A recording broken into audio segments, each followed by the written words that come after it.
Welcome back, everyone, for another deep dive. And this time, we're taking a trip to Jericho. That city with the pretty famous walls, but we're not focusing on, the destruction or trumpets or anything like that. Right, right. This time, it's about a guy named Zacchaeus.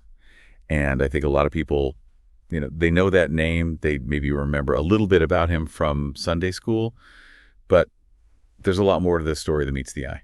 Oh, absolutely. It's one of those stories that just gets richer the more you dig into it, especially when we consider, the historical context. Yeah. Jericho back then was a real melting pot, all kinds of people coming and going, Roman power kind of clashing with Jewish traditions. You had, extravagant wealth right alongside, heartbreaking poverty. So it's a city of real contrasts. And that's what makes Zacchaeus' story even more fascinating, I think. Okay, so set the scene for us then. Who was this Zacchaeus guy? Yeah. I always picture him like kind of shifty, like counting his money, like a cartoon villain. Well, the shifty part might not be too far off, honestly. He was a chief publican, which meant he wasn't just collecting taxes himself. He was basically the boss man over other tax collectors. Ah. And the Roman tax system wasn't exactly known for being, fair and gentle. Right. It wasn't exactly like a beloved profession. No, not at all. I mean, they were seen as collaborators with Rome, often accused of, squeezing extra money out of their own people. Wow. And for Zacchaeus, being chief meant he was probably pretty wealthy, pretty powerful, but also deeply disliked by his fellow Jews. So you can imagine the kind of internal tension he must have been grappling with. That's really interesting because it's not just some rich guy who wants to see Jesus out of curiosity. It's someone who's probably carrying around a lot of baggage, a lot of guilt, maybe even shame. Yeah. What brings him to this fateful encounter then? Well, that's what's so fascinating about this story. The Bible actually suggests that Zacchaeus was already kind of on a path to change even before he met Jesus. Remember John the Baptist's message to the publicans? He told them to exact no more than that, which is appointed to you, basically saying, hey, stop cheating people. Oh, wow. It seems like Zacchaeus really took that to heart. He was already wrestling with his conscience, trying to make things right. So he's like actively trying to change. Like he's not waiting for Jesus to show up and fix everything. He's already working on it. Yeah, exactly. There's this internal struggle happening, and then Jesus comes to town, and it's like, okay, what's he going to do now? Is he just going to kind of fade into the background and hope Jesus doesn't notice him? Right. Not a chance. Not Zacchaeus. This is where we get that iconic image of him in, scrambling up a sycamore tree. I love that image. Oh, it's so memorable, right? So funny. But think about it. You have this wealthy, powerful man willing to make a spectacle of himself just to get a glimpse of Jesus that speaks volumes about his desperation, his desire for something more in his life. Yeah, and it's such a contrast, too, because you have all these people probably judging him, looking down on him.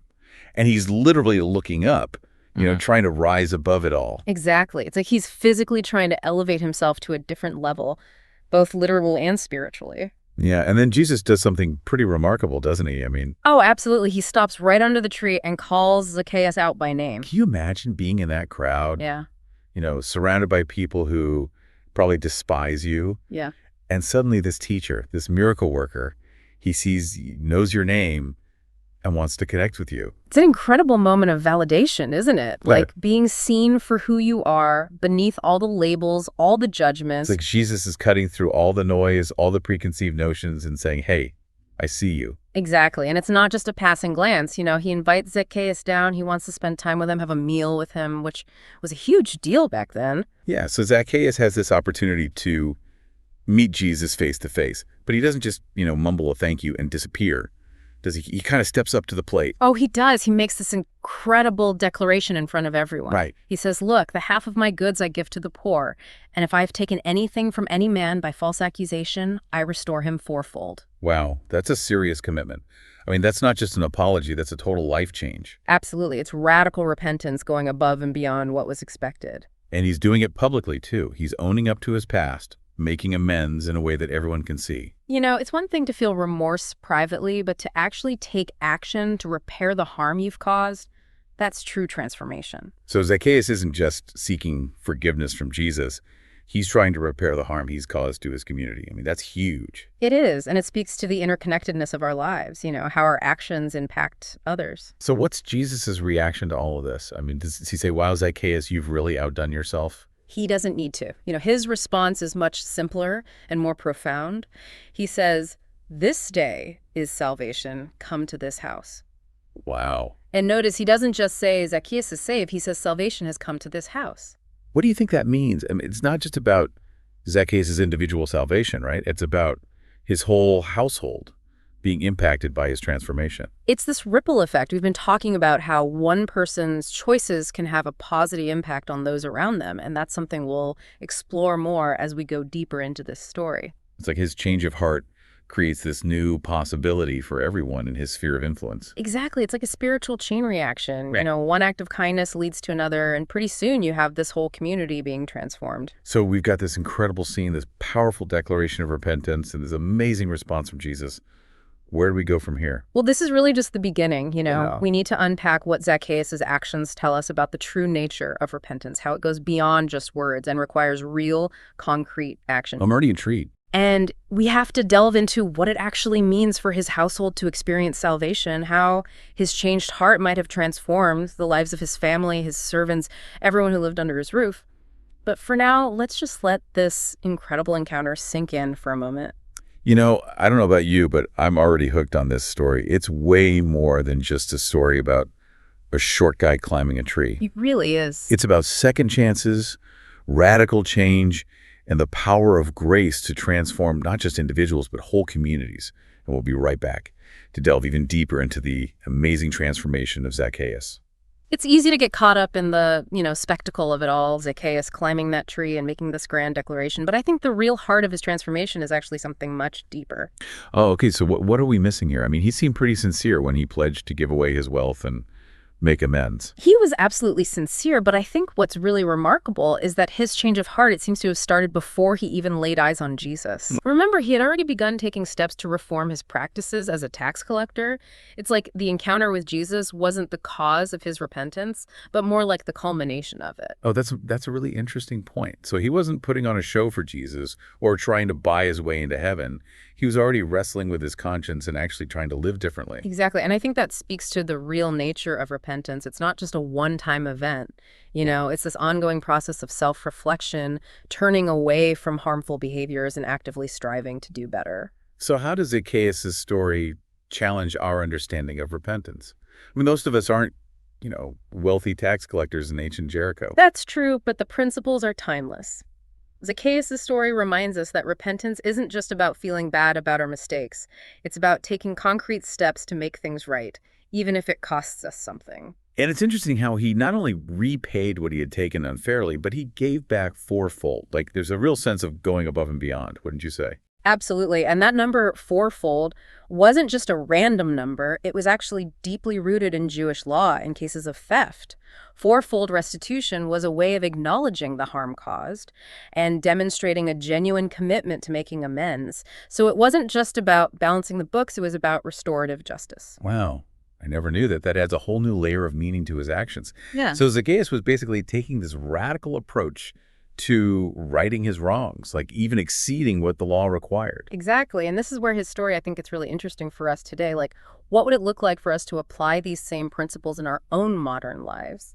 How can we go beyond just saying we're sorry and actually take steps to repair the harm we've caused? That's a great question. It makes me think about everything from, ethical business practices to how we treat people in our personal relationships. Like, where are the areas in our lives where we could be doing more to make amends, to really go that extra mile and demonstrate genuine repentance? Precisely. And it's not always about these grand gestures or, huge sums of money. Sometimes it's about those small everyday choices, like being honest in our dealings, treating others with kindness and respect, using our resources to help those in need.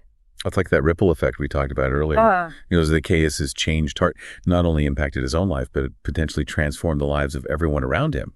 His household experienced salvation, which suggests that his actions actually created an environment where positive change could flourish. You're right. And that brings us to another fascinating aspect of this story, the idea that our actions have consequences that extend far beyond ourselves. When we choose to live differently, to embrace repentance and act with love and compassion, those choices, they ripple outward. They create a more just and harmonious world.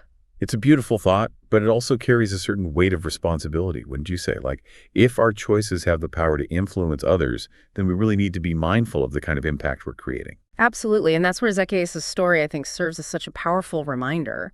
It challenges us to consider not only our own spiritual growth, but also how our actions contribute to the well-being of those around us. Are we creating environments where others can thrive? Are we using our resources and influence to make a positive difference? Those are questions we all need to be asking ourselves regularly. Yeah. So we've talked about Zacchaeus' internal struggle, his public declaration of repentance, the ripple effect of his actions. But there's one more piece of this puzzle I want to explore, Jesus' response to him. Yes, those powerful words this day is salvation come to this house. What strikes you about that statement? Well, it's clear that Jesus sees something special in Zacchaeus, something that goes beyond his past mistakes. And the fact that Jesus emphasizes his house, it suggests that Zacchaeus' transformation wasn't just a personal victory. It was something that would bless and uplift his entire family. You've hit on a crucial point.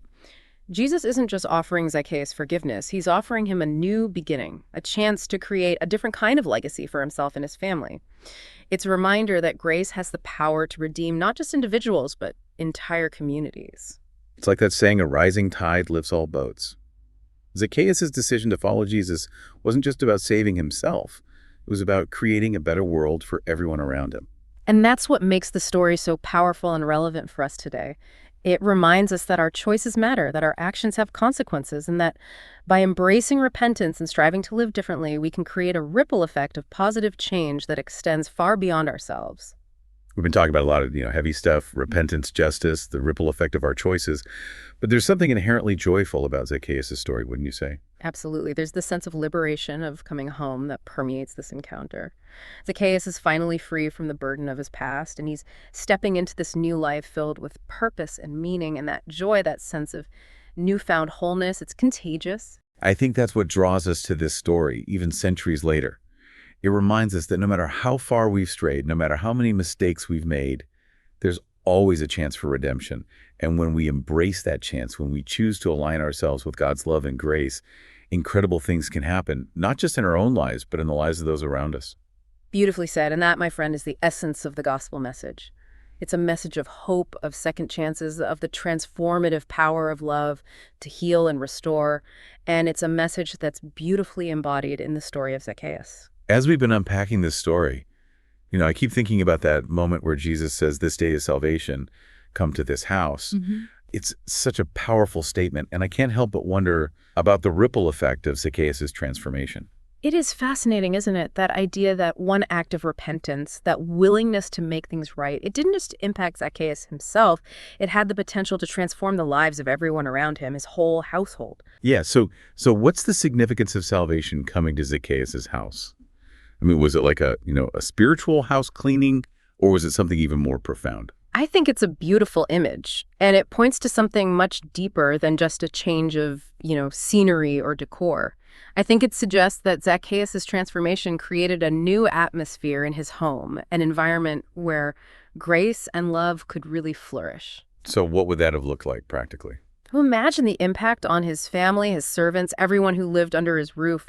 I mean, they would have witnessed his dramatic change of heart, his generosity, his commitment to making amends. I mean, it would have been impossible not to be affected by that. Right, so it's like his actions were planting these seeds of faith and hope in the hearts of those around him. Exactly. And that's what's so powerful about this story. It reminds us that our choices, our actions, they have consequences that extend far beyond ourselves when we embrace repentance, when we strive to live in alignment with our values. We create this ripple effect of positive change that can impact generations. That makes me think about that passage where Jesus talks about being the light of the world. It's not just about, shining our light individually. It's about creating spaces where that light can illuminate the lives of others. You're right. Zacchaeus' transformed house becomes this beacon of hope, a place where people can experience the love and grace of God firsthand. And it all started with one man's decision to turn his life around. It's a good reminder that we all have the potential to be agents of change, to create environments where others can thrive and experience real transformation. And it all starts with, our own willingness to embrace repentance and live in alignment with our values. Beautifully said. And, for those listening who want to explore these themes further, I highly recommend checking out the Advent Nova channel. They have a wealth of resources on biblical stories and their relevance for our lives today. That's a great suggestion. Advent Nova is a fantastic resource for anyone looking to deepen their understanding of these ancient texts and their timeless wisdom. Well, it wraps up our deep dive into the story of Zacchaeus. We hope you've enjoyed this exploration of second chances transformation and the ripple effect of positive change. Thanks for joining us.